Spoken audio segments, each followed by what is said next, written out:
Good morning guys. स्वागत है आपको हमारे यूट्यूब चैनल योर एग्ज़ाम्स में। आज है 1 अप्रैल 2022 और 1 अप्रैल 2022 के जितने भी इम्पोर्टेंट क्वेश्चन करंट अफेयर के बनते हैं, आज हम उन सभी प्रश्नों पर चर्चा करेंगे। तो यदि आप हमारे यूट्यूब चैनल पर नए हैं तो कृपया इसे सब्सक्राइब करें और बेल आइकन को दबाना ना भूलें। इस वीडियो का PDF आप हमारे टेलीग्राम ग्रुप से ज्वाइन कर सकते हैं। टेलीग्राम ग्रुप का लिंक मैं डिस्क्रिप्शन बॉक्स में डाल दूंगा, वहां से आप इसका PDF डाउनलोड कर सकते हैं। देखते हैं आज का पहला क्वेश्चन।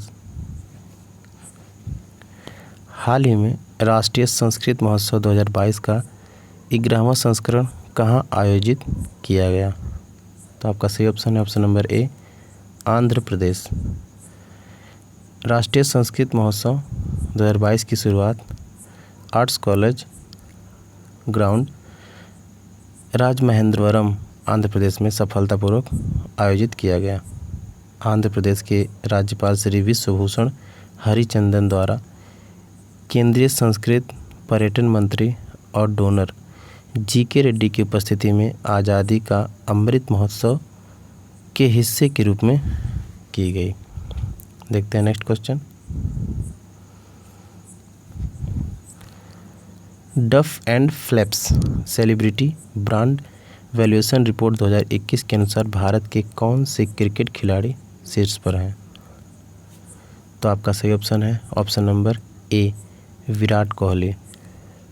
डफ एंड फ्लैप्स द्वारा जारी सेलिब्रिटी ब्रांड वैल्यूएशन रिपोर्ट 2021 शीर्षक डिजिटल एक्सेलरेशन 2.0 के अनुसार भारतीय क्रिकेटर विराट कोहली को 2021 में लगातार 5वीं बार सबसे मूल्यवान सेलिब्रिटी के रूप में स्थान दिया गया था।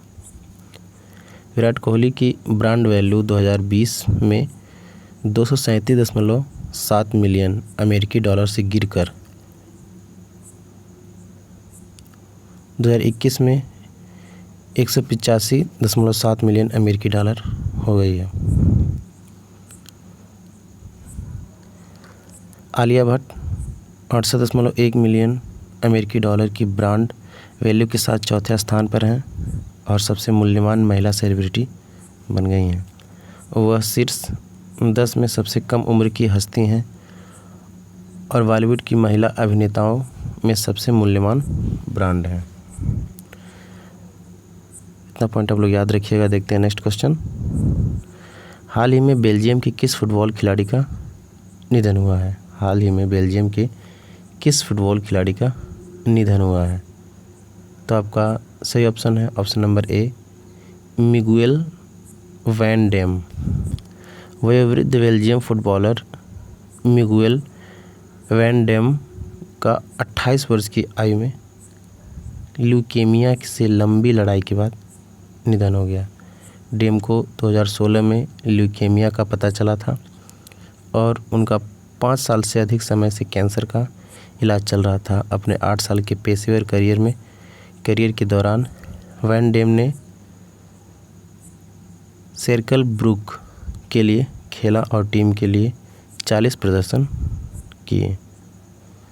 देखते हैं नेक्स्ट क्वेश्चन। अंतर्राष्ट्रीय ड्रग जांच दिवस 2022 कब मनाया गया है? तो आपका सही ऑप्शन है ऑप्शन नंबर सी, 31 मार्च।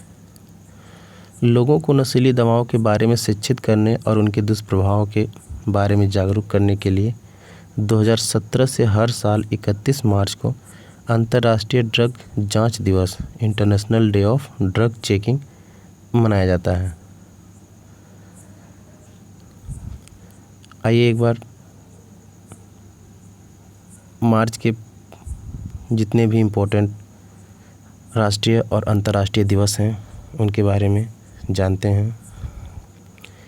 1 मार्च शून्य भेदभाव दिवस और विश्व नागरिक सुरक्षा दिवस मनाया जाता है। 3 मार्च विश्व वन्य जीव दिवस। 4 मार्च राष्ट्रीय स्वच्छता दिवस और राष्ट्रीय सुरक्षा दिवस। 7 मार्च जन औषधि दिवस। 8 मार्च अंतर्राष्ट्रीय महिला दिवस। 10 मार्च केंद्रीय औद्योगिक सुरक्षा बल स्थापना दिवस। 11 मार्च विश्व किडनी दिवस। 14 मार्च अंतर्राष्ट्रीय गणित दिवस तथा नदियों के लिए कार्यवाही का अंतर्राष्ट्रीय दिवस। 15 मार्च को विश्व उपभोक्ता दिवस। 16 मार्च राष्ट्रीय टीकाकरण दिवस। 18 मार्च आयुध निर्माणी दिवस।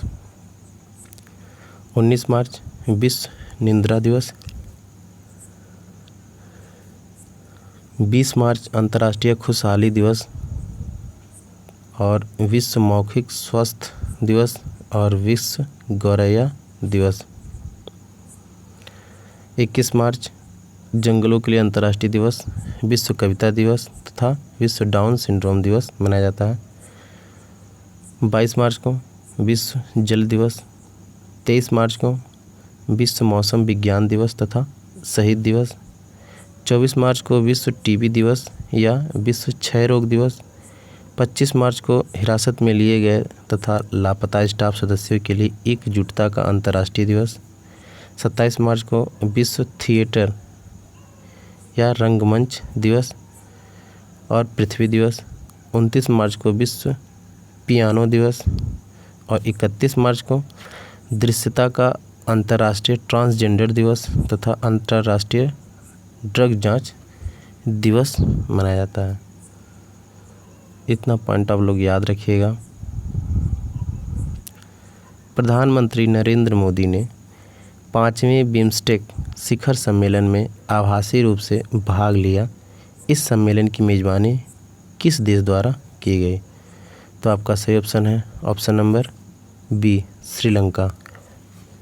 प्रधानमंत्री नरेंद्र मोदी वर्चुअल मोड के माध्यम से 5वें बंगाल की खाड़ी बहुक्षेत्रीय तकनीक और आर्थिक सहयोग पहल बिम्स्टेक शिखर सम्मेलन में भाग लिया। इस शिखर सम्मेलन की मेज़बानी श्रीलंका द्वारा की गई। शिखर सम्मेलन के समापन पर थाईलैंड में बिम्स्टेक के अध्यक्ष राष्ट्र के रूप में पदभार संभाला। वर्ष 2022 बिम्स्टेक की स्थापना का 25वां वर्ष है। शिखर सम्मेलन का थीम एक लचीला क्षेत्र की ओर समृद्ध अर्थव्यवस्थाएं स्वस्थ लोग था। देखते हैं नेक्स्ट क्वेश्चन। हाल ही में IONS समुद्री अभ्यास 2022 कहाँ संपन्न हुआ? तो आपका सही ऑप्शन है ऑप्शन नंबर ए, हिंद महासागर में।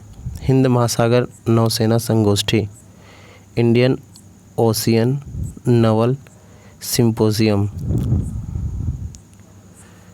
इसको हम शॉर्ट फॉर्म में IONS कहते हैं, समुद्री अभ्यास 2022 का पहला संस्करण 26 से 30 मार्च 2022 तक गोवा और अरब सागर में आयोजित किया गया था। अभ्यास का उद्देश्य मानवीय सहायता और आपदा राहत संचालन सदस्य देशों की नौसेनाओं की अंतःक्रियाशीलता को बढ़ाना था। IONS के 25 सदस्य देशों में से 15 देशों की नौसेनाओं ने अभ्यास में भाग लिया था। देखते हैं नेक्स्ट क्वेश्चन।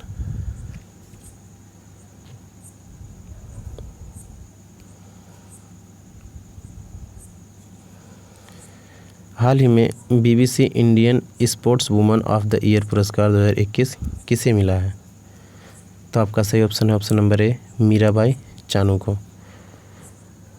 ओलंपिक रजत पदक विजेता भारोत्तोलक मीराबाई चानू ने BBC Indian sports woman of the year 2021 का तीसरा संस्करण जीता।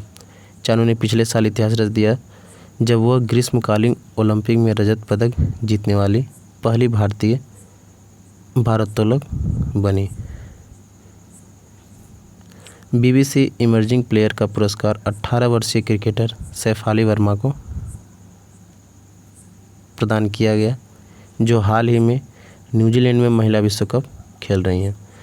सन 2000 में ओलंपिक में पदक जीतने वाली पहली भारतीय महिला पूर्व भारोत्तोलक कर्णम मल्लेश्वरी को BBC लाइफ टाइम अचीवमेंट पुरस्कार प्रदान किया गया था।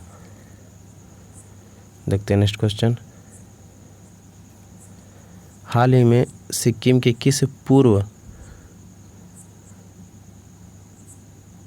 किस पूर्व मुख्यमंत्री का निधन हुआ है? तो आपका सही ऑप्शन है option number B Gurung. B Gurung का पूरा नाम है भीम बहादुर गुरुंग।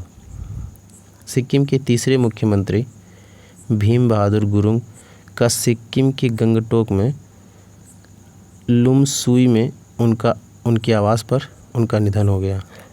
बी गुरुंग ने कलकत्ता के एक समाचार पत्र अमृता बाजार पत्रिका में एक शिक्षक और एक स्टाफ रिपोर्टर के रूप में कार्य किया और उन्होंने सिक्किम के पहले समाचार आधारित नेपाली जनरल कंचनजंगा का संपादन भी किया। देखते हैं नेक्स्ट क्वेश्चन। हाल ही में किस राज्य की लिविंग रूट ब्रिज यूनेस्को की विश्व धरोहर स्थल सूची में शामिल हुआ है?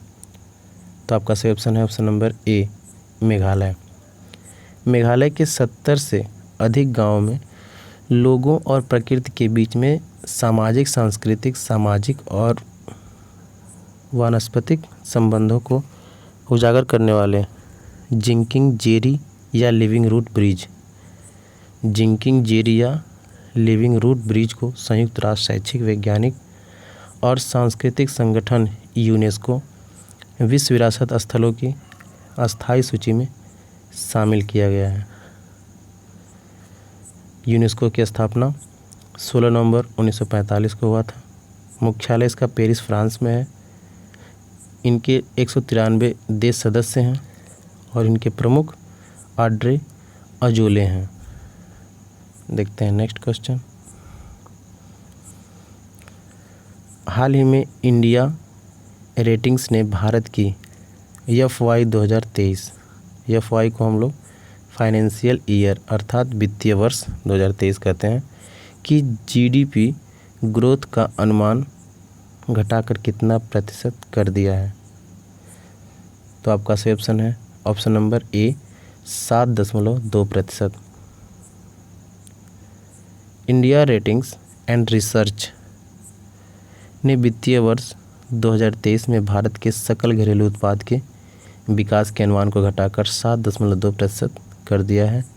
इससे पहले जनवरी में रेटिंग एजेंसी ने यह दर 7.6% रखने का अनुमान जताया था। तो ये थे आज के इम्पोर्टेंट करंट अफेयर के क्वेश्चन जिस पर हमने चर्चा किया। उम्मीद करता हूँ वीडियो आपको पसंद आया होगा।